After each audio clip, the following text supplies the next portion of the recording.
up, ladies and gentlemen? I am here with, I know you wouldn't like to say it, but one of the biggest athletes in Australia, if not in the history of Australia. How you going, brother? Cheers, mate. Thanks. No, I'm doing well.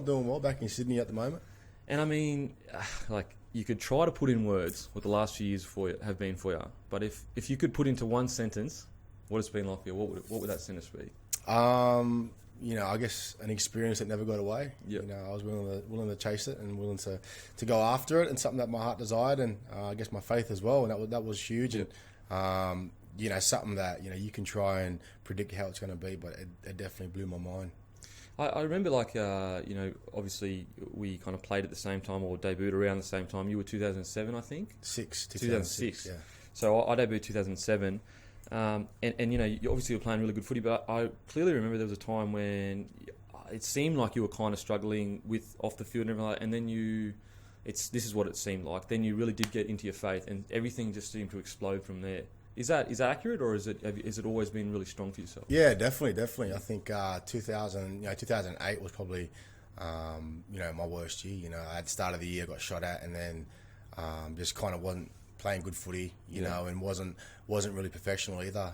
Just didn't really take it serious, and thought I could just rock up and play footy, and just wasn't playing at my best. And professional, yeah. Then I got dropped from the Australian team, and was fortunate enough to go to play for the Fijian team, and something that I've always said that I thought I was going to help them, but realistically, they helped me, in finding my faith, and just really humbling myself and grounding myself and realising that football isn't everything. And for me growing up, it was, what I mean? And that life, there's a lot more important things in life, than, I guess, playing footy and playing on TV and whatnot. And that really opened my eyes and, changed my life. And next year we went on, a crazy ride in 2009, very, very close to getting that ring. Yep. And then, wanting to be, but then, obviously, personally, it was a great year, and hadn't looked back ever since. Mate, that 2009 season, that was like a Benny Barber-esque, similar years. What do you reckon that was? Was it just a confidence in yourself, and the team was playing really well, and everything just seemed to happen for you? You were you were quick, you were explosive, ball playing, everything. What do you reckon that specifically was? That kind of patch? Yeah, well, I thought we had a great coach in Daniel Anderson. Yep. The way he kind of coached us, and when I really got the belief was when I was in Origin, and we played the Titans, and we hadn't really been playing that well. I think we were coming about 14th at the time, and the Titans were rolling. I think that's when they had Scotty Prince and that, and they were really premiership contenders. Yep. The last couple of years, and we played really, really well. We were unlucky not to get the win, and I remember thinking to myself, if we can turn up like that every week, on the back of me coming back, and being able to put points on the board, and if we'll be able to defend like we did, we can give this thing a crack. I felt like the first couple of months we're getting used to Endo's kind of philosophies about a coach and about a team, and it was more of a frustrating thing at the start because we just weren't. It wasn't clicking, and then kind of came back out of Origin, and we just went on this crazy run, and it was just a real awe in the team, a real confidence. What I mean? I remember going into games just before we'd even rock up to a game, I already knew we won it. Wow. That's how confident we were.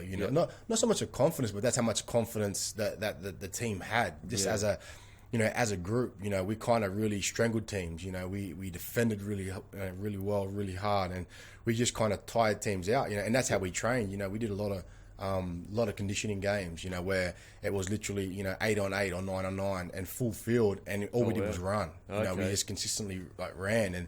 And so when it come to defence, that's all we did. We just, our defence was unbelievable. I think if you go back and look at those, 8 or 9 games that we won, there's no doubt that defence stands out the most for me. And I guess when you tire a team out, you give blokes like me, and we had Inu and Jarryd, Daniel Mortimer, things like that. Fletty Mateo, you tire teams out, and our skills and talents really come into play. You know what I mean? Because it's that hard.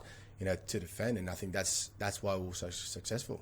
Yeah, man. I mean, that year, I just remember watching you, and it was so entertaining. Like as you said, you had that defensive, but you also, Mateo's Inu was killing it that year as well. Yourself, Yeah, it was entertaining to watch. I was at the Warriors at the time, actually. I think we played just round 3, and we were on a run, and you beat us, and then we lost like 20, like literally 15 in a row. So yeah, take us back, bro. Like obviously you're clearly genetically gifted as an athlete. That's off the table. But there's plenty of genetically gifted athletes. Like we both know heaps of them that never amounted to much. But when you're a kid, was it always I'm going to be a sportsman? Oh, definitely. You know what I mean? From a very young age, I did. I really can't sit still. I hate sitting down and looking at a screen or writing things down. I'm extremely active. You know what I mean? Mum thought I had ADD, so I just love being outside, and I love just playing sports in general. I love challenging myself, and I love competing against things. We could be playing table tennis. We could be playing. We could be playing basketball. It doesn't matter what we're playing. If it's something to compete in, I'll give it my all. You know what I mean? You watch me play PlayStation, I'll be yelling and screaming. It's just because. No, bro. I've been there, bro. It's because I think that's what separates the good athletes between the average athletes is when they've got that certain will to compete. And I love it. And I got one of my youngest brothers. He's got the same mentality from a young age. I could just see it from a young age. I love annoying him. I love we'll be doing something and I'll beat him or I'll put him off so he loses. Yeah. And I'll watch his reaction. You know what I mean? And seeing him pissed off, I like it because I know that he want to win. Yep. And if he can have that at a young age, once he gets older and once he starts to 100%. once it gets through his blood, that's what make the great ones, Mate, and I already know that. Oh, it's so crazy you say that. My older brother, he went to England for soccer and everything like that. He would do the same thing. He would purposely do stuff to piss me off and see how I would react. Yeah. And I had a bit of mongrel in me back then. I mean, not now really, but but back then, yeah. And it was the exact same situation. He would do it purposely, and even though I knew it was intentionally, it'd still make me angry because I was so competitive. Exactly. Yeah, I think that's what really separates because I think everybody's got gifts and talents. You know what I mean? Everybody, has a certain amount of ability. Some have more than others, but I think, like you said, it's where it stands out is when the guys that are in front of you that are faster, quicker, smarter, that they kind of give it away because they don't have that competitiveness in them. You know what I mean? And that's such a big thing. I think mentally as an athlete, it's such a underrated thing to have because people see someone do something going, oh, well, he can do that. It's like, well, he needs to do it every week. Yeah, and very true. Something early on in my career, I didn't really do. I wasn't doing it every week. I'd have these great games, but then I'd go missing for a couple of games, and that's just obviously being young and not really thinking. You got to prepare every single week, and as you get older, you start to understand preparation, you start to understand hydration, you start to understand diet, and all those little things that when you're coming through, you're thinking, well, I can eat whatever I want to eat. Especially I played good last week, and that's probably the funniest thing is it's probably an Islander thing too. A lot of the Islanders do it, you know what I mean? So gifted. We had a burger before last week's match. Let's do it every week. So that's probably the bit of a bit of Islander coming out in me, but as you get older, you kind of start to, really, I guess, test your body and really see how your body adapts. I've got certain things that I do, like, I normally stretch every morning, even when I'm not playing, even when it's off season, I normally stretch every morning because I get tight, a tight lower back, what I mean? So those are things that I'm going to have to do for the rest of my life just because, the physical sports that I've played and, the littlest things make the biggest difference. And until you, really recognise that, or until you put your body through, the extreme conditions of being a professional athlete, you really wouldn't understand. 100%. And it definitely sounds like there was a time, I don't know when the time was, but you've realised this isn't a part-time thing. This has to be every hour of every day that I'm a professional athlete here, kind of thing. Yeah, and I think it comes with age as well. Yeah, when you're 18, 19, you kind of going through the motions because you just kind of I love the game. I go out there, I play it, and it kind of it works. Yeah. But then when you become a professional, you sign big contracts. It's like, no, this isn't just one of those things. You come and play good sometimes, or go on a roll. It's like you got to come every single week. So it kind of you got to put it into your life. It becomes a lifestyle, and I think that's that's what kind of separates the guys that have short careers to what have really long careers, because you got to look after your body, you got to eat the right foods, and don't get me wrong, you're always going to have them cheat days or them days where you might have a bit more lollies or a burger or whatnot. But it's just, I think the most important thing, especially for young athletes, you got to find a balance really early, and just kind of just do what your body can adapt to. If your body feels good, and that's that's the whole point.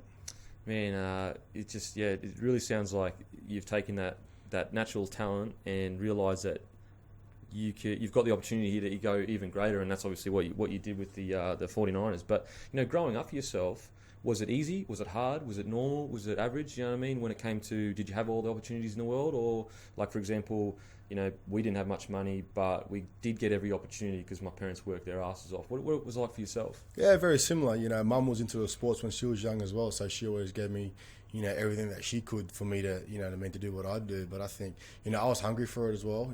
Kind of coming up through housing commission. I'd always dreamt of never living there. I think my biggest thing, as a kid was that I didn't want my kids to grow up where I grew up. And kind of see the things that I saw, and that was a huge motivator. And it was one of those things that I was willing to do whatever I had to do. And I got to a point where we moved away from Eds. We're living with my nan, and then the house was obviously just too small for. I think there was about 5 of us, in Nan's house in Minto. So then Mum had to move just, up, almost into the next suburb. So a single mother that took care of 5 kids? No, there was my nan, Mum, my 2 little sisters, and me. And so it was kind of, it was just too small. So Mum moved up the top of Minto, and I was just like, well, I'll probably just stay down here because the train station was the next street away. And, I was going to school up in Westfield, which is probably about, half hour, 40-minute train ride and another, 10, 15-minute bus ride. And then I was playing at Para. So, after we went to school, we had to go up to Para and then obviously get the train. So, I normally wouldn't get home till about 9:30, 10 at night. Wow.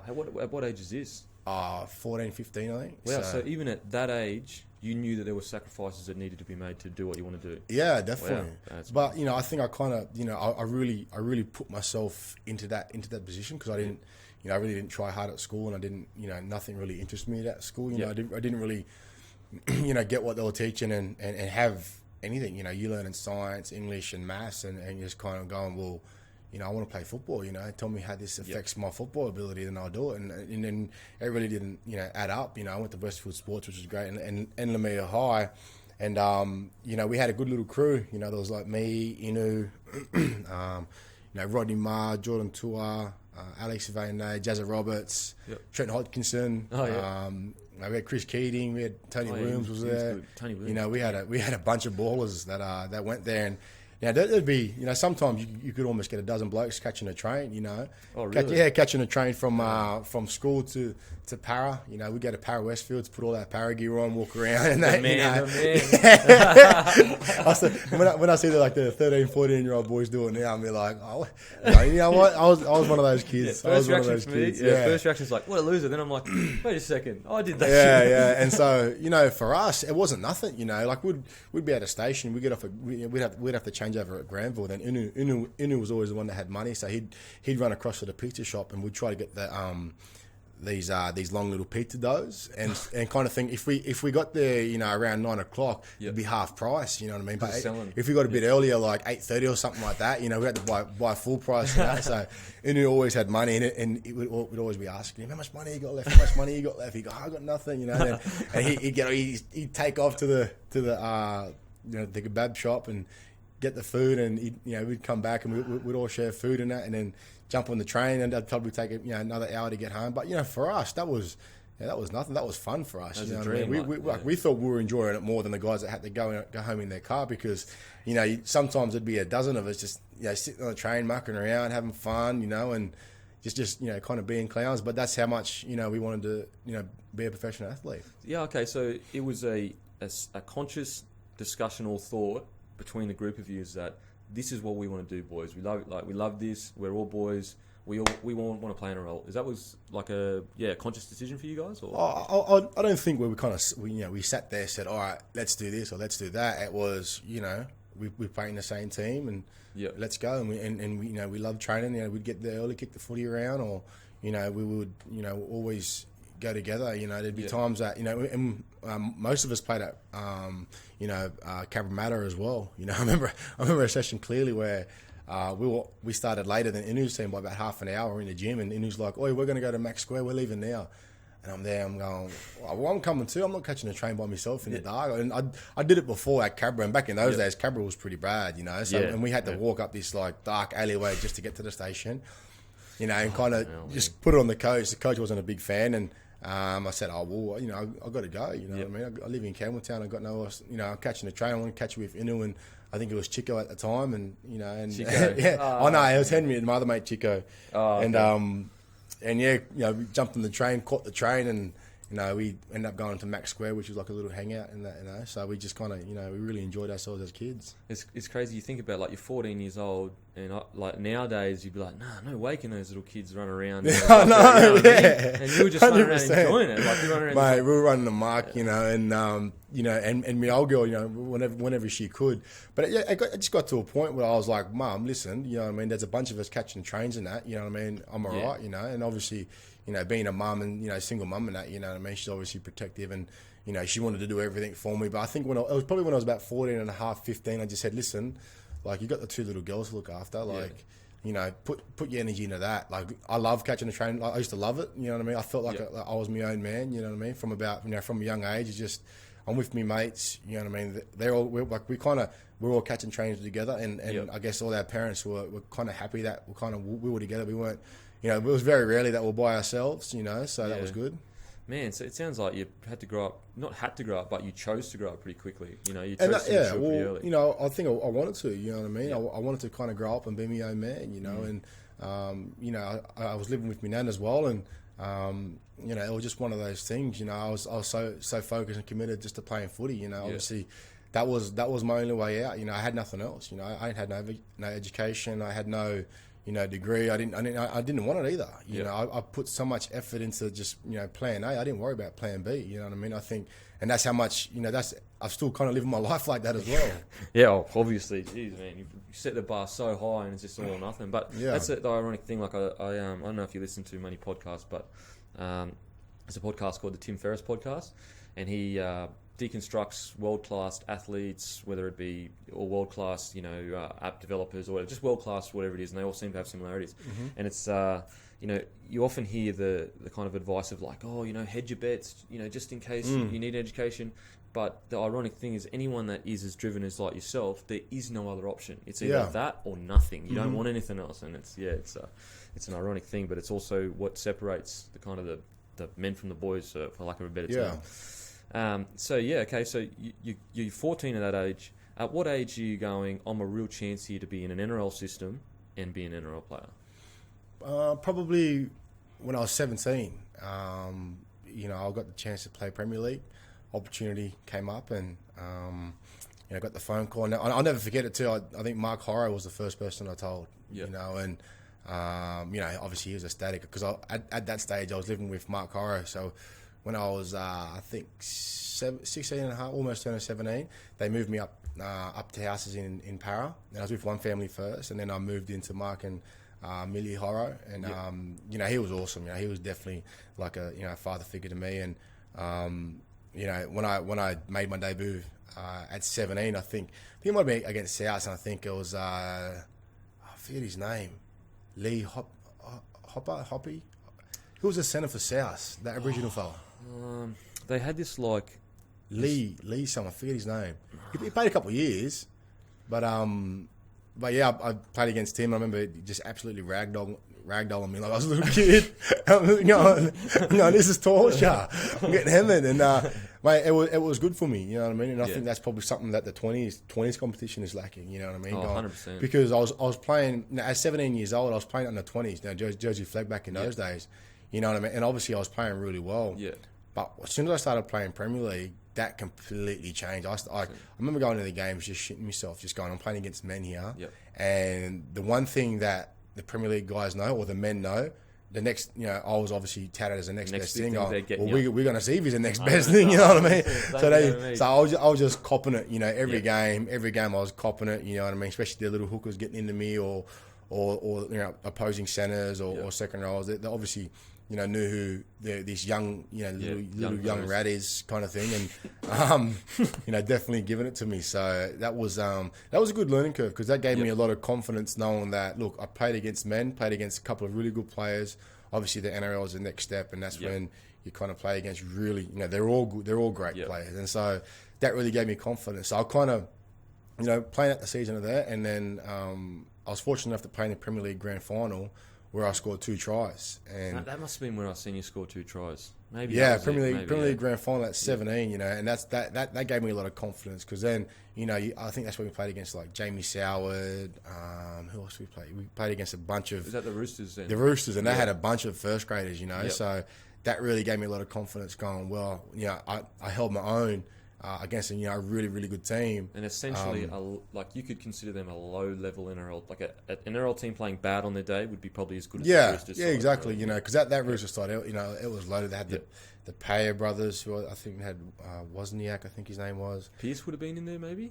No, Pierce. Well, I was only 17, so Pierce, I think he's 15 at that stage. So he Okay, he so he's a bit way too younger. young. All right, yeah. Who else? Yeah, so they had a bunch of good players, and Yep. we ended up winning it, you know, and that was kind of the start of me thinking, wow, I can, you know, hopefully I can get a gig in a couple of years' time. And then the next year, I was 18, and I'll never forget the first week. I didn't make the Premier League team. They put me back to 20s. You know, at 18 years old, I was disappointed. You know, I was so long ago. Yeah. At 18 years old, I was disappointed about not playing 2 years above my age. You know, Yeah. I felt playing. I would have played about a dozen games in Premier League the year before. Yeah.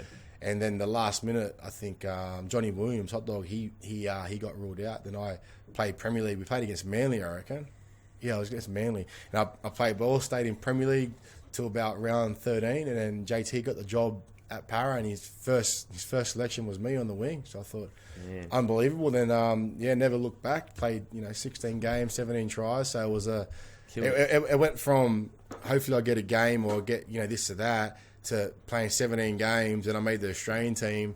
And then it was just kind of, I was, getting prepared to go to schoolies, but then I had to prepare for a 6-week kangaroo tour. So really? it was. So did you leave school when you were 17, turning 18? Yeah, so I left school the year before when I made the full-time squad. So after that, just before that Premier League season, I'd left school. We had this Junior Eels talent squad program that a bunch of the guys from like 18 to 20 years old were in, and I was obviously the young pup-ups, at 17, and they kind of said, look, if you're not going to take school seriously, come out, we'll get you a job. I was actually a greenskeeper at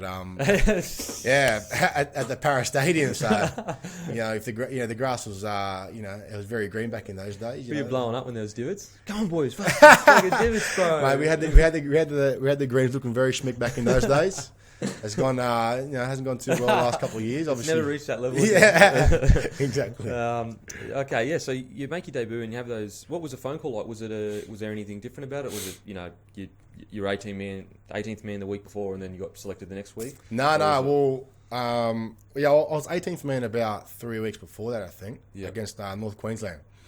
Brian Smith called me in and said, "Look, Guru might be out this week. If he's out, you're in." Yep. So I said, "All right, sweet, no worries." And I'll never forget it. We went into Peter Sharp's room. We had a backs meeting, and we did a bit of video work on the Cowboys, and they had Ty Williams. He was on the wing then. So he was a gun then too. Yeah, he was Origin as well. Yeah, yep. so he was Origin. They had him. That's who I was marking. And when I look back on it, I thought winger was that important.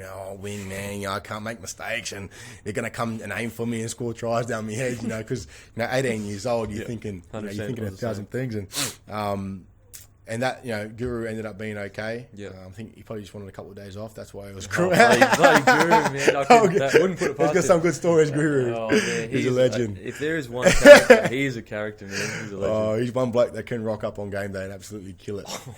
Worst preparation in the history of mankind, and then just go out and throw blokes across the field. Yeah, he's a great player. And then Guru ended up coming sweet, and then I remember Matty Peterson was the other winger, and so he wasn't playing too well, and I thought, surely I'm going to get a crack soon. And it just didn't happen. So I thought, okay, probably not going to get a crack. And then JT took over, and I was straight in there. Then just never looked back, and held my own, and somehow I got selected for the Kangaroos. It was probably the last. That's massive, bro. All I kept, I got selected for the Prime Minister's team, and I remember before I was getting selected, I think the CEO at the time was just going, make sure you you're free. You might be getting selected. I'm going, selected? No way. You know. Yeah. I've been a full-time athlete for almost 8 months now. I just want to get away and have a break and go on a holiday. And then I thought I was definitely going to schoolies, and I made the kangaroo team. Well, no more schoolies. So what was that phone call like to the boys? Sorry, boys, I'm playing for Australia. I can't come to the schoolies. Yeah, it was. It was crazy because obviously I never thought anything like it. I actually went out the night before, and it was the girl I was dating at the time. She's kicked me and so they'd been trying to call me all morning. Obviously was on the nod. And, get up, answer your phone. You got 30 messages, 1,000 missed calls. I'm like, what's going on? Yeah. Made the Australian team. The Australian team? What do you mean? You made the Australian team. They're coming to interview you. I'm like, right.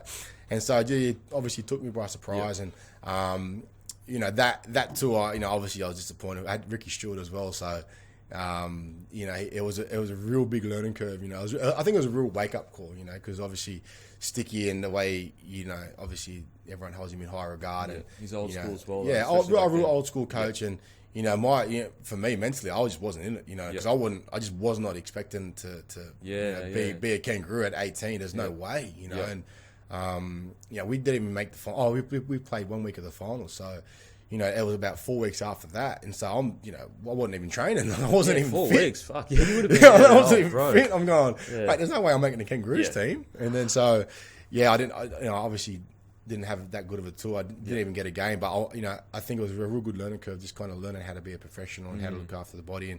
And Sticky was good. Sat me down and kind of said, look, you're not a kid anymore. You need to grow up and you need to really pick your attitude up. And he goes, next year if you keep, if you really want it, you'll be able to, put your hand up for Origin and kind of, by the end of the 6 weeks was when I kind of come to and kind of realised, shit, I am, I'm not a kid anymore. I've got to really, step my game up and do that. And I was able to do that in the next year, come out and play Origin at 19. So that was a good learning curve.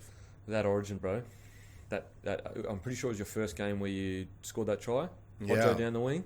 Yeah. Brother, how was that, man? What was that feeling like? I mean, you're this young lad, you love footy. Yeah. You would have been, your whole life, you would have been looking at New South Wales. Like, that is the pinnacle. And 100%. And 100%. When you ran on that field, what was the feeling like?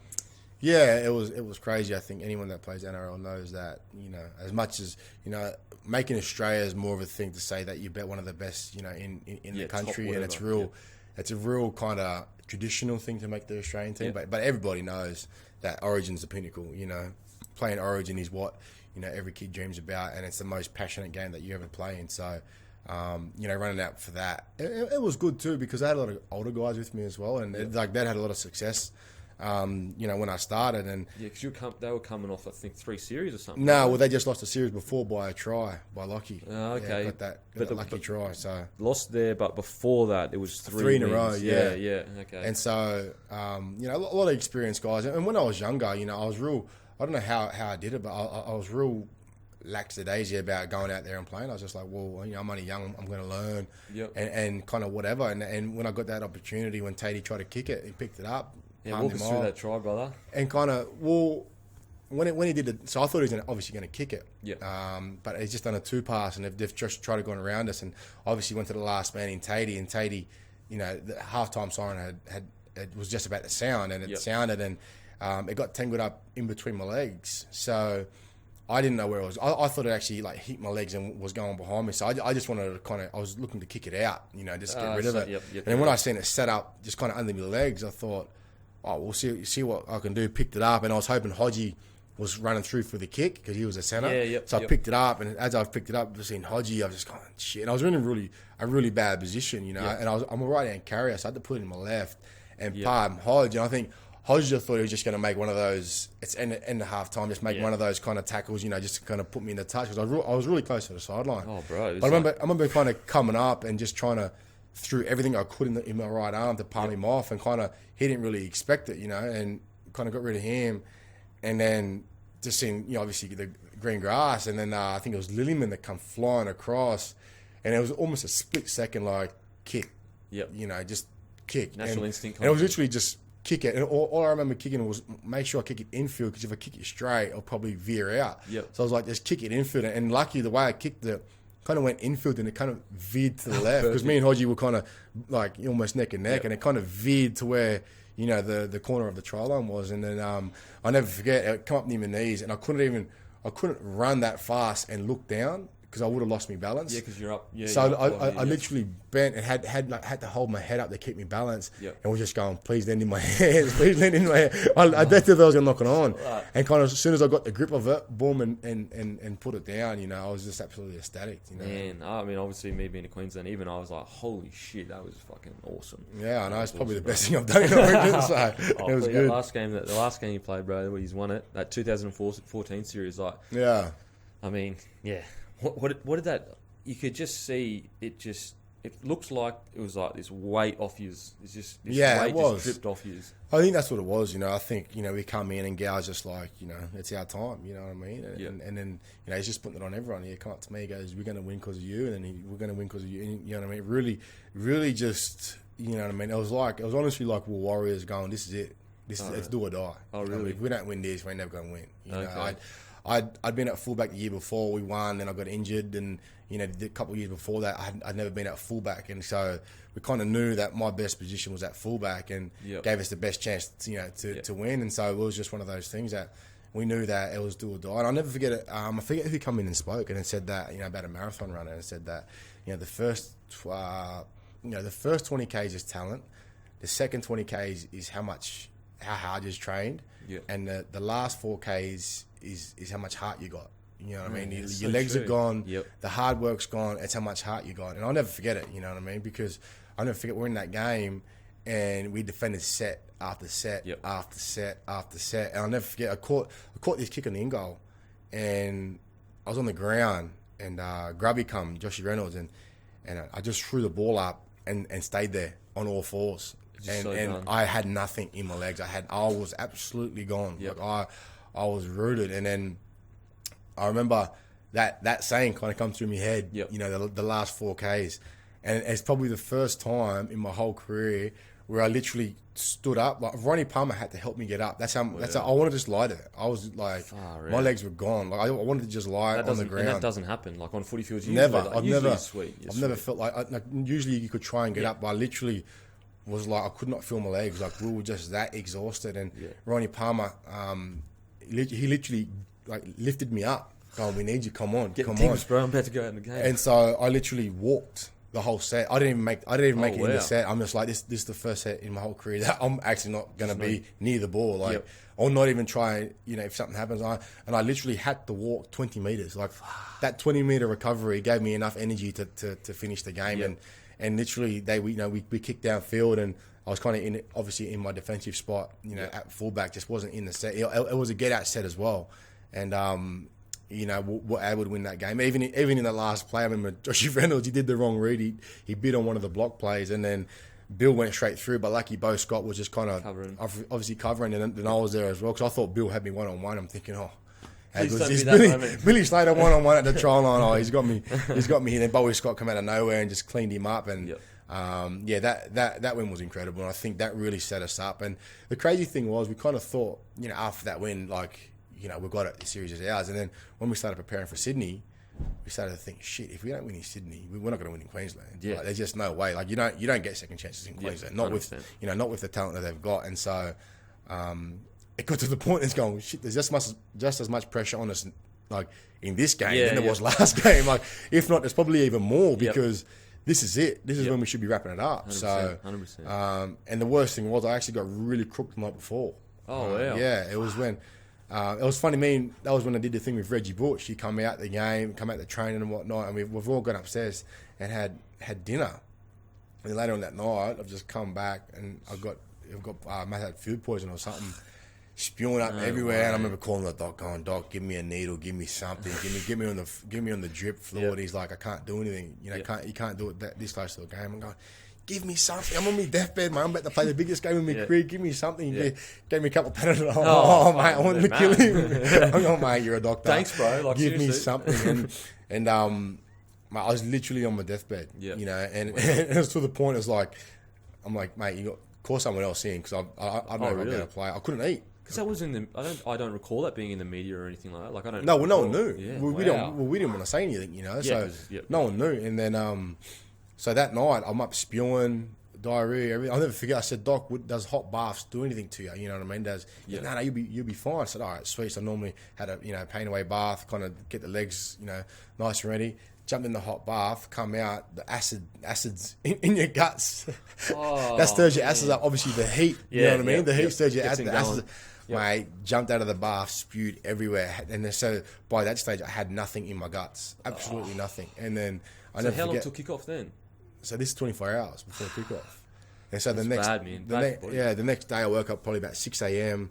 and, texting Doc going, when can I eat? What can I eat? He's just like, try have a piece of toast, throw some eggs on. So I said, all right, sweet. Went downstairs, had, 2 pieces of toast, two eggs, just smashed them. I was that hungry. Got upstairs, I was like crook again, but I just tried to hold it down. Then I had, have a masseuse, lucky that he was coming in the morning. Yep.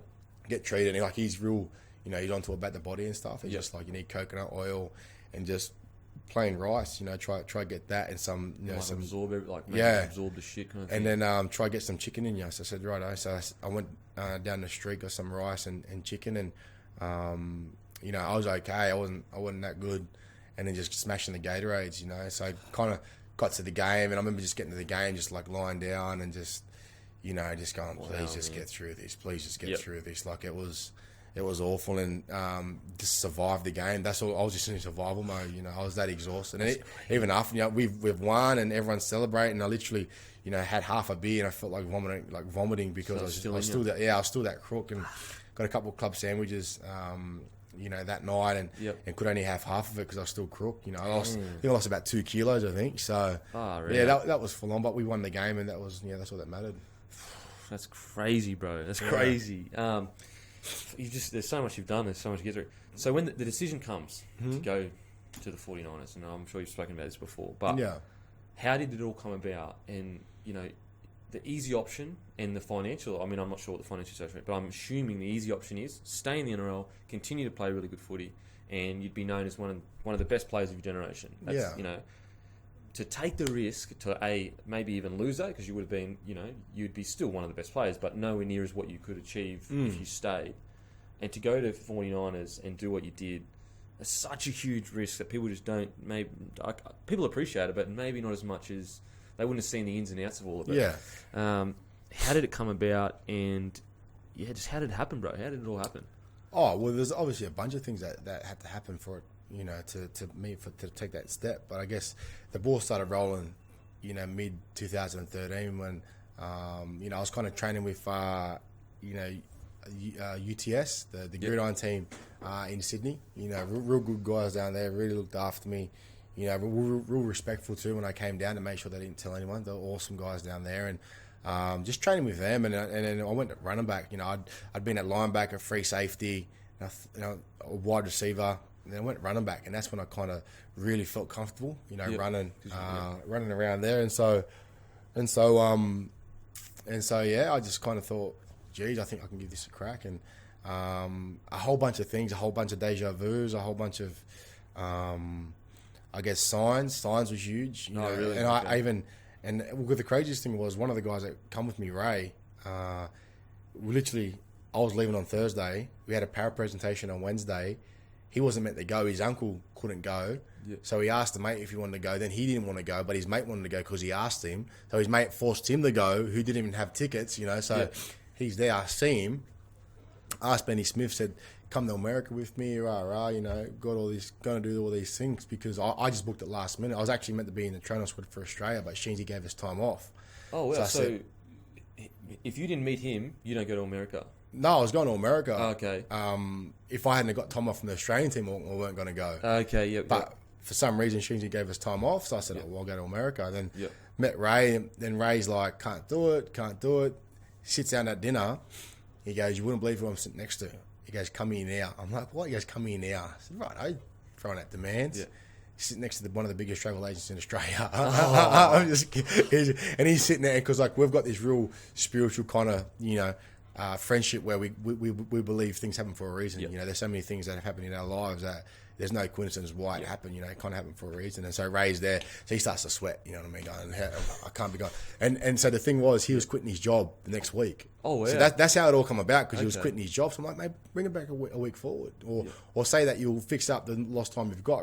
He goes, all right. He goes, nah. If I'm going to go, it has to be under $1,800 a return ticket. So I said, right. So I'm thinking, shit, he's got a day notice to get a ticket for $1,800 return. He goes, and I've got to ask my boss, and I've got to do this, and this.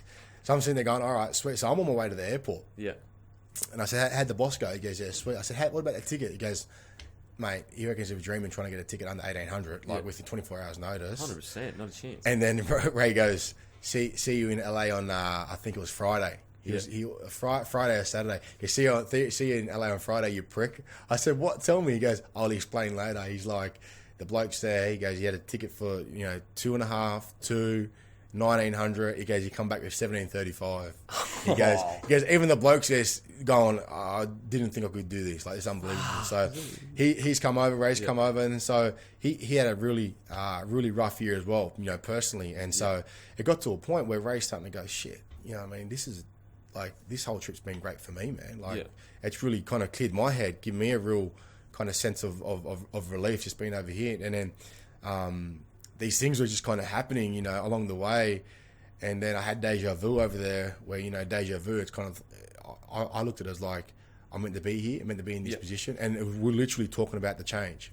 So we're in the car driving through Melbourne. I was talking about, man, I think I'm going to do it, Ray. I think I have to give it away, just to chase this dream, right? And I was like, I just got deja vu. This is unbelievable. I just got deja vu. Wow. And so Ray's sitting there going, yeah, this thing always happens with us, whatever. It's just one of the normal things that happen. I'm like, no, Ray, I remember this clearly, because it was like a dream that I remember it clearly, because when I had it, I was like, that's the stupidest thing that's ever going to happen. That's never going to happen to me, because I'm driving on the wrong side of the road. Oh no. Sure. So when it happened, and I was like, I'm driving on the wrong side of the road. Obviously in Australia, we drive on the left side. In America, drive on the right side. And I thought, obviously I had the dream in Australia, and I thought there's no, doesn't make any sense. I was thinking that I'd never drive in Australia on the right side. It would never happen. And so when that happened, that kind of got the ball rolling. I'm thinking far out, and I started, obviously shitting myself and thinking I'm going to grow some balls here to make the decision. Tough call.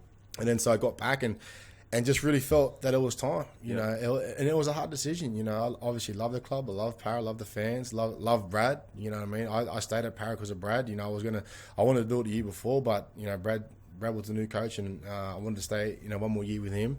And then, probably the hardest thing was, I get back on the Monday. On the Tuesday is Daily M's. I end up winning the Daily M's with JT. I'm just going, I'm going to Daily M on me. I was meant to tell Brad on the Wednesday, so I'm thinking, shit, wow, man, I can't tell him day after I win a Daily M. So I had to wait another week. Then, it was just burning inside of me. Obviously told my manager. My manager thought I was crazy. He goes, mate, sleep on it over the weekend, and then we'll talk about it. I said, righto. It was just one of those burning desires that I wanted to throw myself into. It kind of reminded myself of being a kid. Putting all my eggs in one basket. And I think that's what it was. I got to a point in my life where I'm just like, you got to enjoy challenges, and you have to enjoy change. And I think the way it was written, that I didn't hate the NRL, and there's nothing wrong with what I was doing.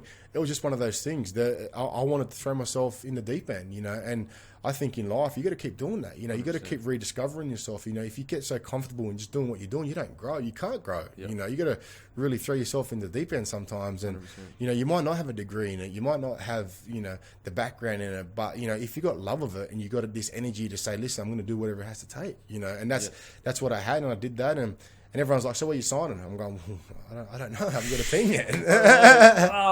Well, because obviously, for me, I really thought, I really believe that it was a God journey. You know what I mean? I really believe that God was sending me over there. And so, I never forget, one of my favorite pastors, Kyle Lynch, she's like, sometimes if God's calling you something, you just got to show up, and then that's when he shows up. And literally that's what happened. So the next thing, you're having a going away dinner on the Thursday night. And Benny Smith just retired, and so I'm like, Benny, come over with me, come over for a couple of weeks. And I'm with one of my good mates, Hayden Knowles, and he's got a little camera a videographer company. And so I was like, he's like, you know what, I'm going to France in a week and a half. Hopefully I can try to fly from France from LA if you want to come. I said, yeah, come over, that'd be awesome. And then we're at the dinner. And I asked Benny Smith, I asked a couple of the boys, and like, oh, mate, I can't, I've got this, I've got that. I go, why don't you ask Ray?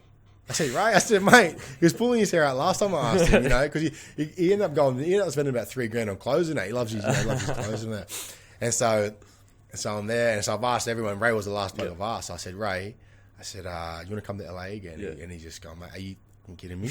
He goes, I'm just not going to spend. He goes, I've got no savings. I'm about to start my new job. I'm going, yeah, but Benny said that the job got put back. He goes, mate, please give me 5 minutes. Give me 5 minutes. So he walked away, come back. He goes, can't do it.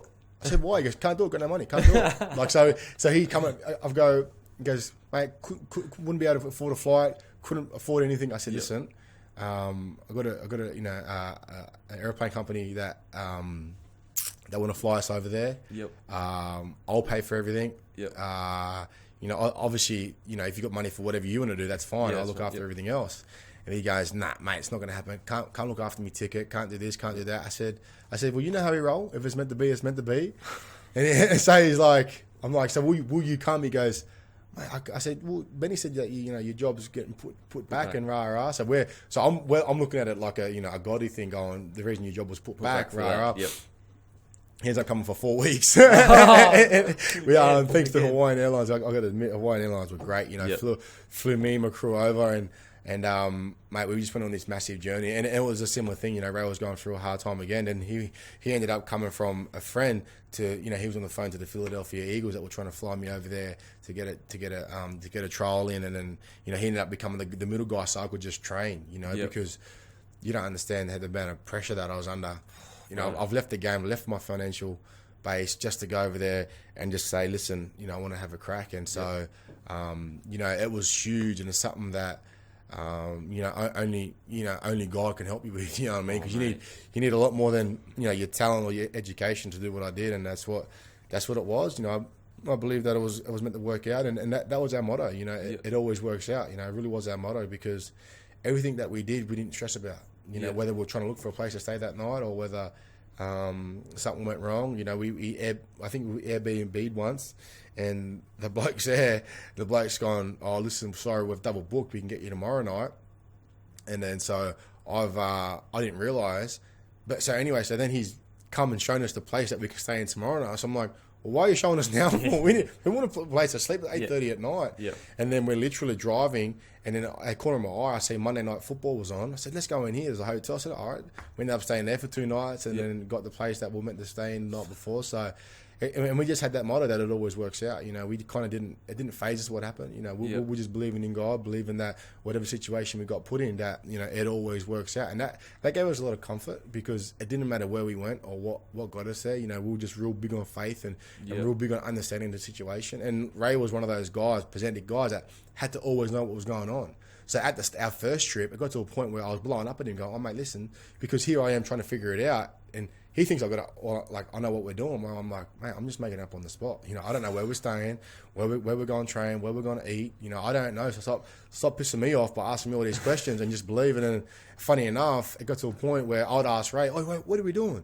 Hey, man, you know the rules. It always works out." So I'm just like, all right, you're right. And it did. And, it really did. And it was such a faith-filled journey. And the Niners were awesome. It was such a great environment for me to go, because I had a coach that had experience about foreign players, and I had a special teams coach that really, really kind of understood, where I was coming from. But like all Americans, you really got to prove yourself. And it took me And it took me a long time to really prove myself. And it was funny speaking to my running back coach when I left. When I told him I was playing rugby, going back for the sevens, he's like, man, it's been a great journey, man.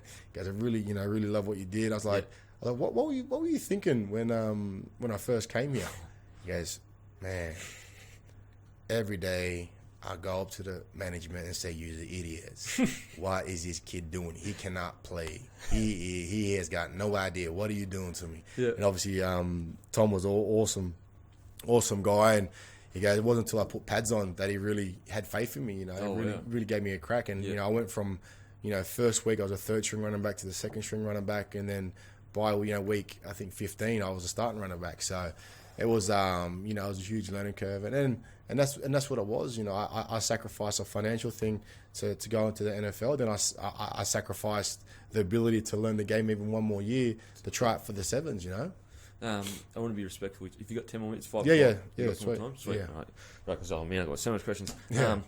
When you get there, like, because from the outside looking in, I thought you had everything sorted. Like, I thought, That's what I mean? everyone thought, yeah. I thought that the Nah. 49ers have gone, we've got this, he's one of the biggest athletes in Australia, so financially it's a good idea to bring him over because we're going to sell way more jerseys. So marketing-wise in Australia, it's going to be great for our like. This is what this is what I thought. Yeah. Clearly not. But that was nothing like that. It was literally you were like any other bloke.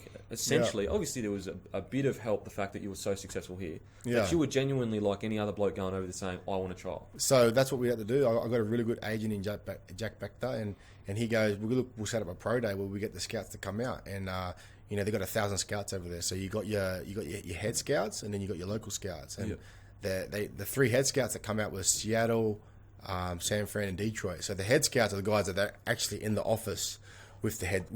So they're the actual big dogs next to the GM. So that scout will actually have he has a working relationship with the GM about, all right, let's get this guy, that guy. Yep. Where the local scouts, they report to the head scout. The head scout goes to the GM. So you kind of knew that the local scouts were kind of just there for the sake of being there. They were there to report on whoever else was there. Yep. And it's a full on interview. Like we did it, and we sat there. They want to know about my life, where I'd been, what I'd done, what I'd been through, my education. It was really full on. So and I did a pro day there, ran well, performed well. I don't think I didn't drop a pass, didn't drop a catch. You know what I mean? So they knew I had talent. And then it came down to Seattle. I literally it was funny. So my agent wanted me to go to San Fran to do a favor for Mike Wallace, the head scout there, and great guy. And I'm like, mate, like Jim Harbaugh's going to go. Everyone knows he's going at the end of the year. What's the point of going there? We don't know who the new head coach is. I don't want to go there for half a season and then this new head coach goes to see a champ. Yep. So what am I doing that for? He goes, mate, please just go do me a favor and just go. He goes, it's on the way to Seattle. So I'm like, oh, righto.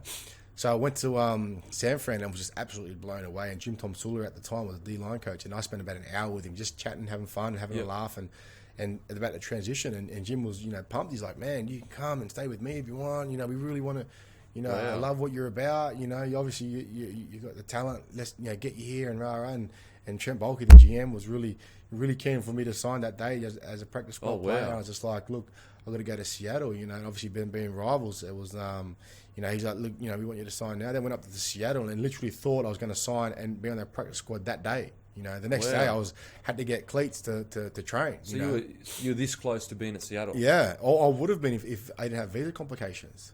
Oh, wow, okay. So it was the visa that held me up because practice squad wasn't, I think it wasn't enough money. So practice squad you can only make, I think, about $50,000 a year. Oh, by that stage there's only about 5 games left. So it would have been about $30 US, $30,000 US, where it wasn't enough for to get a visa application. So couldn't do that, so we went to Detroit, and then it turned into go and do the interviews, and then next year they can sign you. So from the 31st of December they can sign you. So I thought, oh, okay, sweet.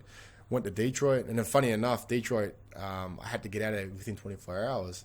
So I went to Toronto, and I had a friend's engagement party there, which was just one of those godly things. I've been going to church with her for years, and she had an engagement party there. I was the only person that was from Australia, so it was just one of those things these weird things that it always works out. That's what I was going to say, like, it's just like thing after thing. Yeah, it is. Meant to be for you, like. And it was, and I think you don't get that unless you put yourself in that position. And 100%. So come back to Australia, and then that's when Seattle lost that Super Bowl in the last 9 minutes, and I think they kind of just went off the radar. No one had bigger things to worry about, and then it was pretty much out of Detroit and San Fran, and what San Fran guaranteed was a practice squad. They said they'll guarantee it. So NFL contracts are probably not the most the least player friendly contracts you can sign in the world. Oh, really? So every free agent signs a contract that he's only guaranteed to the sum that they put. So for me, it was $100,000 US. That's all they guaranteed. Oh, wow. So it might be, say, 1.5 on paper, but as soon as they get that 100,000, it's like they can cut you there and then. And half my guys, like half my friends, they're all on pay to play. Yeah. So you got to play to get paid. Wow. Yeah. So you get injured crazy. or something, Gonskis. Yeah, if you get injured, they can just cut your contract in half, or they'll negotiate your contract. Yeah. So it's pretty sad too because of how big the sport is and how much money they make, but. The players, you know what I mean. If you're not, the top 10 players, you really, and it sucks too because there's 32 teams, So they ain't got no second division comp. Yep. You know what I mean? And the Canadian League, unless you're one of the big guns, you're not really getting paid that much. It's not like league where you can go here or you can play rugby or you can go to France or go to England. Yeah. You can't do that there. And that's what I'm telling the guys. I'm like, man, you'll need to come try rugby out. If it doesn't work out, because they literally go from working in a retail shop to come and playing in a week like that. Right, man. Yeah, that's how crazy it is. So I mean, these are all bits of the story that we don't know. That these are even bigger risks that you took. You went from one of the number one players. Like you probably, obviously you would never say this, but you would have probably been the next big signing when the contract upgraded. Like you would have been one of the $1 million men or whatever. Mm-hmm. So you're risking like $900,000 minimum, plus sponsors, all that kind of stuff. Yeah. Plus, obviously, you've got the pressure from the thingo. Plus, your pressure from the media in Australia. Plus, you've also got, the African American athletes over there are ridiculous, unbelievable. Yeah, like we aren't even close on average compared to them. How did you go compared to them in the pro day?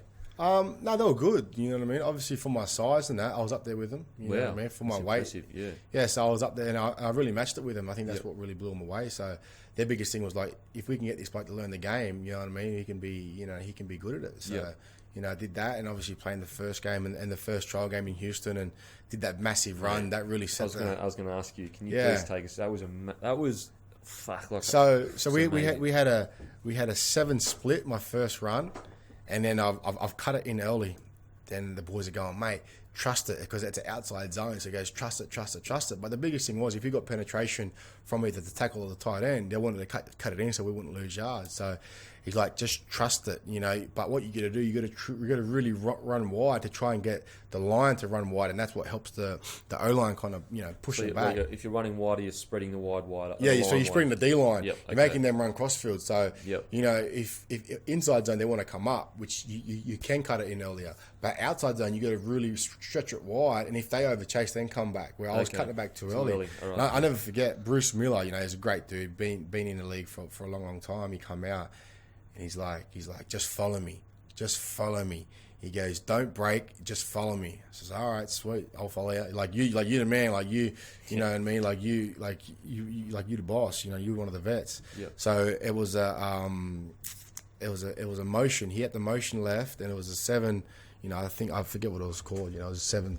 What was it called? 7 front or something like that. Front and all these different calls. It makes the blocking different. Yep. And so Bruce's motion, and I'm just like straight up his ass, and then running. And I'm going, shit. If Bruce never said follow him, I'd cut back right now. But I thought, no, I'm gonna stay on the track. Yep. And then boom, the hole just opened up, went through it, and then the DBs are real quick over there. Yep. So I knew I couldn't beat him running around him, so I just kind of boom, gave him a bit of business and then made that break, and I would have been great if I'd hit the end zone, but I was close, and that really, that really put me on when you're running on notice. When you're running and you've made that break, and that Australia's watching, your mum's watching, everyone's watching. Obviously, you're not thinking that, but are you thinking in your mind like, I'm doing it, like I'm doing this right now? Yeah, and that's the thing, you're going, wow, how good's this? It's crazy. So, yeah, obviously just pumped and. Got a couple of runs after that, and that really, that really got the adrenaline pumping. I thought, how good's this? Mate, I remember, I think I woke up and seen the highlight, and I was like, yes, he did it. Like, he did it. It doesn't matter what anyone says now.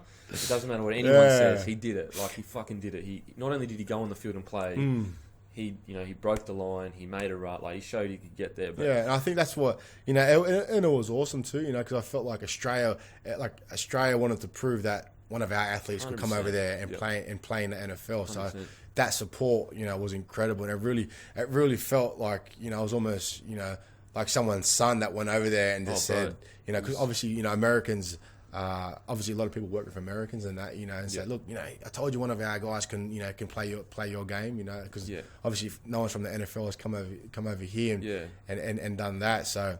I think that definitely just kind of shook everyone back here. And I think everyone over there as well, because then I did the punt returns, and then obviously you had a couple more good runs. So that was you cemented it. It wasn't just like, he ran a line that someone else set up. You cemented it with a couple more good runs, which made it like, okay, this guy's legit. He's legit. He's not just kind of running off other people's quality players kind of thing. It is. Was the Rio thing a good experience too? Like, as in getting back? Yeah, it was awesome. Like, because you feel like it sounded like you kind of found yourself originally when you went to play for Fiji in league, and then you had that crazy thing going, and then like the crazy thing with the 49ers, and then you went back there again. Was it like kind of like that, not touchstone of like core again, but was it more just you want to play in the Olympics, you love Fiji? Well, the reason I went to the NFL was because there was an opportunity for it, you know, and not so much an opportunity, but there was a faith that could go and give me myself an opportunity, and that was it. That's why I went there. So when the Rio thing came about, that was an opportunity. You know, I went to the NFL because of an opportunity. Yep. And I tried out for Rio because of an opportunity. You know what I mean? And I think it wasn't. You know what I mean? I think from my NFL experience, it wasn't about the money or the fame or the success. It was about opportunities. And I think people get opportunities in life, and the door only opens for so long. You know, and that's what it was. And now for me, I see that Nate Ebriner from America, he made the American team, and the thing that he did better than me is that he took that opportunity a lot earlier than me. You know, he made a decision in March, where I made mine in May. You know, which was 2 months. So that's 2 months of experience that if I get that, the ball game's different, and you know, I could be on a plane to Rio. So, and every opportunity you learn. So maybe that opportunity that I missed out was actually like a learning curve. And also, when I got there, we had this Bible meeting about everything happens for a reason. God doesn't make mistakes. And so when we had that meeting, I'm thinking, well, maybe that's for someone that position I'm about to take. You know, maybe that's for them to make them understand that, you know, God doesn't make mistakes. And then when we started training, I started to realize, going, shit, you know what I mean? The coach kind of is really pushing this fitness thing, and I started to think, well, maybe it's me. Maybe that Bible time was for me. That church time we had was for me. That, you know, God doesn't make mistakes. That everything happens for a reason. Yeah. And it really, when I went back to Fiji, it really gave me that passion and that kind of fire to help back there. You know, to help the guys get contracts, help the guys get explore options. You know, and that's what I'm doing. You know, one of the boys that didn't make it, I'm in negotiations now to get him over here, and I'm thinking to myself, maybe that's what it is, because I think God's purpose on your life doesn't necessarily mean you put a medal around your neck or you lift up a trophy.